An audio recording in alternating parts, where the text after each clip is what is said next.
Bike যখন প্রথম প্রথম কিনছি, মানে প্রথম কয়েকদিনের মধ্যেই এই ঘটনাটা ঘটছে আমার বাইক কেনার। এবং মজার কথা হচ্ছে বাইকের জন্য 20 টাকা মাত্র, যে কোনো কারের জন্য 50 টাকা সারা দিনের জন্য। এখানে এত মার্কেট, যদি খুঁজে নিতে পারেন সুলভ মূল্যে অনেক ভালো ভালো জিনিস পাওয়া যায়। একটুখানি ঠেলেই মোটামুটি মাথা থেকে ঘাম মোটামুটি পায়ে পড়া শুরু করছে। হিউজ জায়গা, হিউজ, মানে কয়েক হাজার হয়তো বাইকই রাখা যাবে এই জায়গায়। When I think about his grace, this freedom, something like a woman prays. সামনে তো ভালোই জ্যাম দেখা যাচ্ছে। সামনে যে জ্যামটা দেখা যাচ্ছে এটা আসলে আর্টিফিশিয়াল জ্যাম। আর্টিফিশিয়াল বলার অর্থ হচ্ছে যে বাসের অবস্থা দেখছেন, রোড ব্লক করে ফেলছে, 4 লেনের রোড একসাথে ব্লক করে ফেলছে। হ্যাঁ, সে আবার পিছনের গাড়িকে বলতেছে সমস্যা কি। এখন এই ফ্লাইওভারে ওঠার মুখে এই লোকাল বাসগুলো কি করে, এসে এখানে যাত্রী নামায়। যদিও এখানে যাত্রী নামানোর প্লেস কিংবা নিয়ম কোনোটাই নেই, এখান থেকে তারা যাত্রী নামায়ও, আবার যাত্রীরাও দাঁড়ায় থাকে বাসে ওঠার জন্য। সো এই ফ্লাইওভারের মুখে ওঠার সময় আসলে একটা জটলা বা জ্যাম আসলে সৃষ্টি হয়।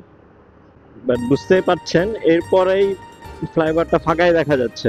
তো মাঝে মাঝে এই লোকাল বাসগুলো এই ফ্লাইওভারে ওঠার মুখে এমনভাবে দাঁড়ায় থাকে যে পিছনে কয়েক কিলোমিটার পর্যন্ত আসলে জ্যাম সৃষ্টি হয়।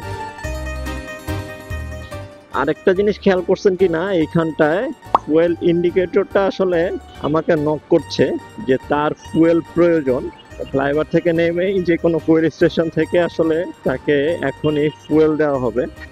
এই ফুয়েল ইন্ডিকেটরের টিপ টিপ দেখে একটা ঘটনা মনে পড়ে গেল। আপনার কি কখনো বাইকে ফুয়েল শেষ হয়ে গেছে, এরপরে বাইক ঠেলে নিয়ে যেতে হয়েছে কিছু দূর রাস্তা, এরকম সিচুয়েশনে পড়ছেন? এটা কোশ্চেন করার কারণ হচ্ছে যারা এখন পর্যন্ত এই ধরনের সিচুয়েশনে পড়েন নাই কিংবা বাইক ঠেলে কিছু দূর নিয়ে যান নাই, তারা আসলে এই কষ্ট বুঝবেন না। আমি অনেকের সাথে এরকম কথা বলছি যারা এই ধরনের সিচুয়েশনে পড়েন এবং তারা বুঝে না বাইক চালার কষ্টটা কি। সবাই ভাবে কি যে এই যে বাইক তো হচ্ছে যে স্মুথলি চলতেছে, দেখেন এক্সিলারেটর দিচ্ছি আর বাইক দৌড়াচ্ছে। হ্যাঁ, সো কোনো কারণে যদি বাইকের ফুয়েল শেষও হয়ে যায় তাহলে নেমে একটুখানি ধাক্কা দিবে, বাইক গুড়গুড় করে চলে যাবে, এরকমই মনে করেন। কিন্তু না, মানে বাইক ঠেলাটা আসলে, ঠেলা গাড়ি আছে না, ঠেলা গাড়ি ঠেলার চেয়েও কঠিন।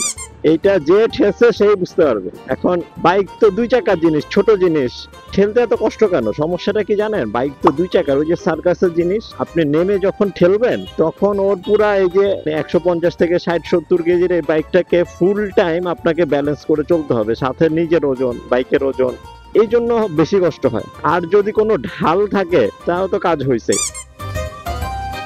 তো এরকম সিচুয়েশনে আমি একবারই পড়ছিলাম, সেটা হচ্ছে বাইক যখন প্রথম প্রথম কিনছি তখন কি করতাম, মানে প্রথম কয়েকদিনের মধ্যেই এই ঘটনাটা ঘটছে আমার বাইক কেনার। সেটা হচ্ছে বোধহয় 2017-র মাঝামাঝির দিকে। ওই সময়টায় কি করতাম, ফুয়েল মেপে মেপে চালাইতাম। ফুয়েল মেপে চালাইতাম বলতে আমি জানি যে আমার বাইক মাইলেজ দিবে হচ্ছে 45 to 50। তো ঠিক আছে, আমি তাহলে চাইলে 4 লিটার ঢুকালাম। তো 4 লিটার মানে আমি 45 করে অলমোস্ট 180 কিলোমিটার যেতে পারবো। সো কি করতাম, ওই 180 কিলোমিটার পর্যন্ত রান করতাম, মুখে মুখে গিয়ে তারপরে গিয়ে আবার নতুন করে 3 লিটার 4 লিটার হচ্ছে ফুয়েল নিতাম। সো এইটা আসলে কি পরিমাণ যে রিস্কি জিনিস, মানে আমি তো একে নতুন এক্সপিরিয়েন্স নাই। ইভেন হচ্ছে ওই যে বললাম যে বাইক ঠেলার তো আগের কোনো এক্সপিরিয়েন্স ছিলই না। ইভেন যে মুহূর্তে বাইকের ফুয়েল শেষ হয়ে গেছে সেই মুহূর্তেও আমি জানতাম না যে আসলে বাইক ঠেলাটা এত কষ্টের। তো আমি হচ্ছে যে আমার ইউনিভার্সিটি থেকে বাসায় ফিরছিলাম, বিজয় সরণি পার হয়ে মোটামুটি ফার্মগেট চলে আসছি আমি। এই সময়টাই হচ্ছে আমার বাইকের ফুয়েল শেষ মানে রিজার্ভেও নাই। তো কোথায় কি হবে, মানে এক সাইড করলাম, কিছুক্ষণ গুগল করলাম, ক্লোজ ডিস্টেন্সে ফুয়েল স্টেশন আছে। দেখলাম কি ওই বিজয় সরণির ওই সিগন্যালটা পার হলেই একটা ফুয়েল স্টেশন আছে। তো সেটা মোটামুটি 1 কিলোমিটারের মতো ডিস্টেন্স আমার আর ফুয়েল স্টেশনের মাঝে। কি আর করা, এরপরে হচ্ছে ভাবলাম যে আচ্ছা ঠিক আছে, কাছেই তো, ঠেলে নিয়ে যাই। মানে এই ঠেলে নিয়ে যাওয়ার যে প্ল্যান, এইটা এটা যে বিশাল বড় ভুল একটা প্ল্যান বা একটা কষ্টের জিনিস, এটা বুঝতে আসলে খুব বেশিক্ষণ লাগে নাই আমার। মানে বাইক থেকে নেমে মোটামুটি 100 মিটার ঠেলেই বুঝতে পারছি যে ঘটনা কোন দিকে যাচ্ছে। মানে বাইক ঠেলা যে এত কষ্টের, একটুখানি ঠেলেই মোটামুটি মাথা থেকে ঘাম মোটামুটি পায়ে পড়া শুরু করছে। এর মাঝখান দিয়ে হচ্ছে অপোজিট থেকে বড় বড় বাসগুলা বা কারগুলা আসতেছিল, জ্যামের সময় মানে সাইডও পাচ্ছিলাম না। মাথার উপরে তীব্র রোদ, মানে সবকিছু মিলায় একটা হচ্ছে হযবরল অবস্থা। সো ওই যে মানুষ বলে না যে কেউ দেখে শিখে কেউ ঠেকে শিখে, ওই প্রথম আমি হচ্ছে যে বাইক ঠেকে এবং ঠেলে দুভাবেই শিখেছি। এরপর থেকে হচ্ছে এখন পর্যন্ত 8 বছর 8.5 বছর ধরে বাইক চালাচ্ছি, কোনোদিন আসলে ফুয়েল শেষ হয়নি। রিজার্ভেশন ট্যাঙ্কটা অল টাইম ফুল থাকে, তারপরে নর্মাল ট্যাঙ্কে শেষ হওয়ার আগেই হচ্ছে নতুন করে ফুয়েল নিয়ে নেওয়া হয়। সো এখনো এই ফুয়েল ইন্ডিকেটরের এই টিপ টিপ করাটা পুরনো সেই ভয়ঙ্কর স্মৃতি আসলে মনে করিয়ে দেয়।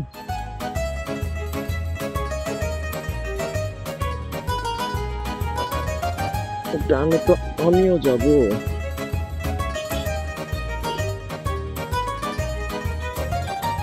ওলি মলি, আমি যে ডানে ঘুরলাম, পুলিশ স্টেশন বন্ধ কেন? তো ঝামেলা কি হলো? ফুয়েল স্টেশন বন্ধ হওয়ার কারণ হচ্ছে খুব সম্ভবত ওরা 12টা থেকে একটা টাইম মেনটেন করে বন্ধ থাকে। খুলবে কিনা বুঝতেছি না। ভাইয়া, যেটা বললো সেটা হচ্ছে অকটেন নাকি নাই, এবং অকটেন আসতেছে। কি আর করা, কিছু করার নাই। ফুয়েল স্টেশনে অকটেন নাই, আপাতত এখন ঢুকাতে পারছি না, যেহেতু বাইকে এখনো কিছুটা ফুয়েল আছে। সো খুব একটা ভয়ের কারণ নাই, যেহেতু বললো অকটেন আসতেছে বা চলে আসবে, তাহলে অফিস থেকে বের হয়ে বাসায় যাওয়ার পথে আমি ফুয়েল নিতে পারবো।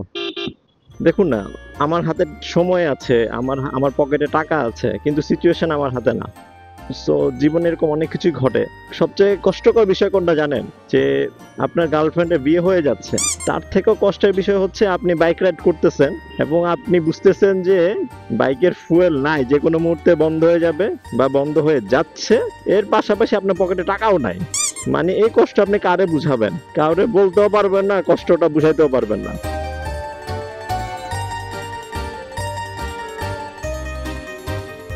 জায়গা কি কোথাও পাওয়া যাবে? ও, রয়্যাল এনফিল্ডের পাশেই জায়গা পেয়েছি। এনফিল্ডটা হচ্ছে জুয়েল আঙ্কেলের। হেলমেট দেখে বোঝা যাচ্ছে। Safety first. ওকে, দেখতে দেখতে অফিসের নিচে চলে আসলাম। অফিসের কাজগুলো শেষ করে আবার দেখা হচ্ছে কিছুক্ষণ পরে।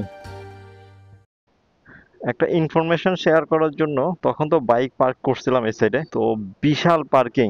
এটা হচ্ছে বাইতুল মোকাররমের আন্ডারগ্রাউন্ডে বিশাল পার্কিং, মানে আমি কখনো খেয়ালও করি নাই বা কখনো আসলে এখানে পার্কিংও করা হয় নাই। এবং মজার কথা হচ্ছে বাইকের জন্য 20 টাকা মাত্র, আর যে কোনো কারের জন্য 50 টাকা সারা দিনের জন্য।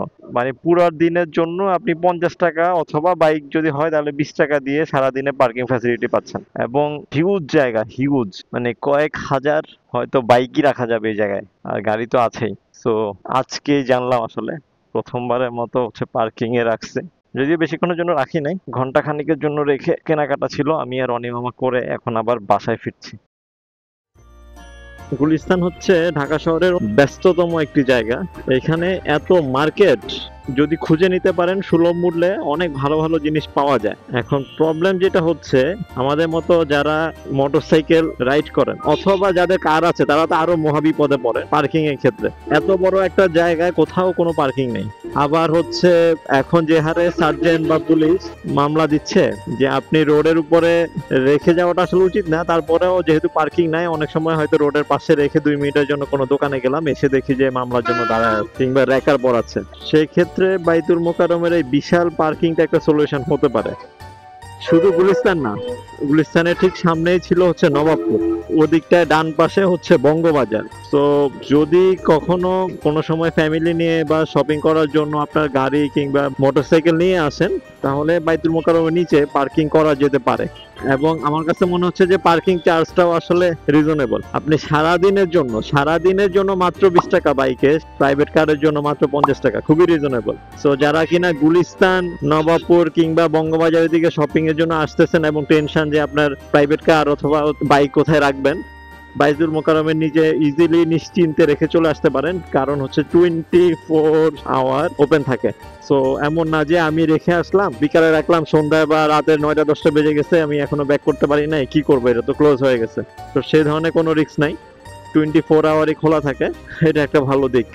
বৃষ্টি হওয়ার পর পরিবেশটা বেশ ঠান্ডা হয়ে গেছে, ঠান্ডা বাতাস গায়ে লাগতেছে, ভালোই লাগতেছে। কথা আর না বাড়াই, যে যেখানেই আছেন সুস্থ থাকবেন, সাবধানে থাকবেন। আল্লাহ হাফেজ।